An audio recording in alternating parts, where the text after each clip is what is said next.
Hi my dears, ഇന്ന് നമുക്ക് നമ്മുടെ റിലേഷൻഷിപ്പ് ടോക്സിക് ആണോ ഹെൽത്തി ആണോ എന്ന് നോക്കിയാലോ.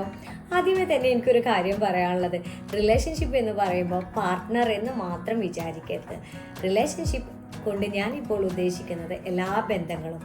അതിപ്പോൾ പാർട്ട്ണറാകാം, അയൽവാസികളാകാം, പാരൻസ് ആകാം, ബിസിനസ് പാർട്ട്ണറാകാം, കൂടെ ജോലി ചെയ്യുന്നവരാകാം, ഫ്രണ്ട്സ് ആകാം, ആരുമാകാം. ഓക്കെ, അപ്പോൾ ഏതൊരു ബന്ധവും ഹെൽത്തി ആണോ എന്ന് നോക്കാൻ 4 കാര്യങ്ങൾ നിങ്ങൾ ശ്രദ്ധിക്കുക.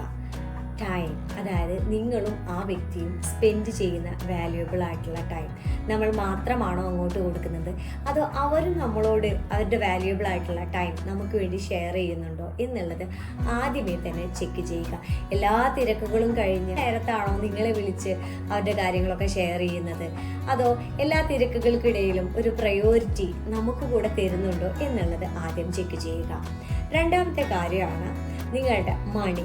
ഏതൊരു കാര്യത്തിനും, ഇപ്പോൾ പഠനത്തിനാണെങ്കിലും ഈവൻ ബിസിനസ്സിനാണെങ്കിലും നല്ല റിലേഷൻഷിപ്പ് ഏതുവാണെങ്കിലും ആവശ്യത്തിന് പണം ചിലവഴിക്കേണ്ട കാര്യങ്ങൾ ഒരു പക്ഷേ ഉണ്ടായേക്കാം. പക്ഷേ ഇതിനെല്ലാം നിങ്ങൾ മാത്രമാണോ നിങ്ങളുടെ പൈസ ഉപയോഗിക്കാറുള്ളത്? ഇത് ചെയ്യുന്ന സമയത്ത് നിങ്ങൾ മാത്രമാണോ ചിലവഴിക്കാറുള്ളത്, അതോ രണ്ടുപേരും ഒരുമിച്ച് ചിലവഴിക്കാറുണ്ടോ എന്നുള്ളത് നിങ്ങൾ ചെക്ക് ചെയ്യുക. പലപ്പോഴും ബിസിനസ്സിലും ഒരുമിച്ച് ചെയ്യുന്ന പല കാര്യങ്ങളിലും നമ്മൾ മാത്രം ക്യാഷ് ഇറക്കുകയും മറ്റുള്ള ടീം അതിനോട് സഹകരിക്കാതെ നിൽക്കുകയും ചെയ്യുമ്പോൾ ആ ഒരു ബന്ധം വളരെ മുന്നോട്ട് പോവില്ല. കുറച്ചൊക്കെ നമ്മൾ അഡ്ജസ്റ്റ് ചെയ്യും, കുറച്ച് കഴിഞ്ഞാൽ അതിൽ വലിയ പ്രശ്നങ്ങൾ ഉണ്ടാക്കും.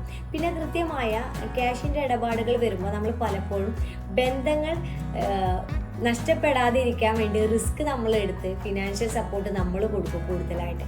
പക്ഷെ അങ്ങനെ ചെയ്യുമ്പോൾ കൃത്യമായൊരു ധാരണ ഇല്ലെങ്കിൽ ആ ബന്ധവും ആ പൈസയും ഒരേപോലെ നഷ്ടപ്പെടുന്നതാണ്. അപ്പോൾ എപ്പോഴും നമ്മളൊരു വാല്യൂ എപ്പോഴും കീപ്പ് ചെയ്യുന്നത് നല്ലതാണ്. മൂന്നാമത്തെ കാര്യം വരുന്നത് ഫോക്കസ് ആണ്. ഫോക്കസ് എന്ന് പറയുമ്പോൾ ഈ നമ്മുടെ കൂടെയുള്ള ആ ഒരു വ്യക്തിയും നമ്മളും രണ്ടുപേരും മ്യൂച്വലായിട്ട് ഗ്രോത്തിലോട്ട് ഫോക്കസ് ചെയ്യുന്നുണ്ടോ എന്നാണ്. നമ്മൾ നിരന്തരമായി പോസിറ്റീവ് കാര്യങ്ങൾ ചിന്തിക്കുകയും നമ്മളുടെ വിഷനെ കുറിച്ച് സംസാരിക്കുകയും എല്ലാ കാര്യങ്ങളും നല്ല രീതിയിൽ ഷെയർ ചെയ്യുമ്പോൾ കൂടെയുള്ള ഒരു വ്യക്തി അതിലെ നെഗറ്റീവ് കണ്ടുപിടിച്ച് നമ്മളെ വല്ലാതെ നിരുത്സാഹപ്പെടുത്തുക, അല്ലെങ്കിൽ പലപ്പോഴും നമ്മളെ പിന്നിലോട്ട് വലിക്കുക, അവർക്കും ഒന്നും ചെയ്യാൻ കഴിയുന്നില്ല, നമ്മൾ ചെയ്യുന്നതിന് തടസ്സമായി നിൽക്കുക, അങ്ങനെയൊക്കെ കാര്യങ്ങൾ ചെയ്യുക. അല്ലെങ്കിൽ അവർ മാത്രം മുന്നിലോട്ട് വരികയും ഒരു കാര്യങ്ങൾ ഉണ്ടാകുമ്പോൾ നമ്മളിൽ നിന്ന് അത് മറച്ചു വെക്കുക, അവരുടെ ഗ്രോത്ത് മാത്രം ഉദ്ദേശിക്കുക എങ്കിൽ നിങ്ങളുടെ രണ്ടുപേരുടെയും ഫോക്കസ് 2 രീതിയിലായിരിക്കും. അത് പിന്നീട് ആ റിലേഷൻഷിപ്പിൽ ബുദ്ധിമുട്ടുകൾ കൊണ്ടുവരാൻ കാരണമായേക്കാം. ഇനി 4ാമത്തെ കാര്യം സ്പേസ് ആണ്. സ്പേസ് എന്ന് പറയുമ്പോൾ നമ്മുടെ മനസ്സിൽ ഇടം കൊടുത്ത പോലെ, നമ്മുടെ ചുറ്റുപാടിൽ അവർക്ക് ഇടം കൊടുത്ത പോലെ അവർ നമുക്കും ഇടം തരുന്നുണ്ടോ എന്നുള്ളതാണ്. ഏതൊരു കാര്യത്തെക്കുറിച്ചിട്ടാണെങ്കിലും ആ ഒരു കാര്യത്തെക്കുറിച്ച് അവരുടെ എല്ലാ രീതിയിലുമുള്ള സപ്പോർട്ടും സ്പേസും നമുക്ക് കിട്ടുന്നുണ്ടോ എന്നുള്ളത് ചെക്ക് ചെയ്യുക. അപ്പോൾ ഇതാണ് നിങ്ങളുടെ ടൈം, വാല്യുബിൾ ആയിട്ടുള്ള ടൈം, മണി, സ്പേസ്, ഫോക്കസ്. ഈ 4 കാര്യങ്ങൾ നിങ്ങൾ അങ്ങോട്ട് കൊടുക്കുന്നത് പോലെ അവരും ഇങ്ങോട്ട് തരുന്നുണ്ട് എന്ന് ഉറപ്പുണ്ടെങ്കിൽ അതൊരു ഹെൽത്തി റിലേഷൻഷിപ്പ് ആയിരിക്കും. അതിൽ എന്തെങ്കിലും വിട്ടുവീഴ്ചകൾ ഉണ്ട് എങ്കിൽ അത് മുന്നോട്ട് പോകാൻ വലിയ ബുദ്ധിമുട്ടായിരിക്കും. ഈ കാര്യങ്ങൾ നിങ്ങൾ ചെക്ക് ചെയ്യുക.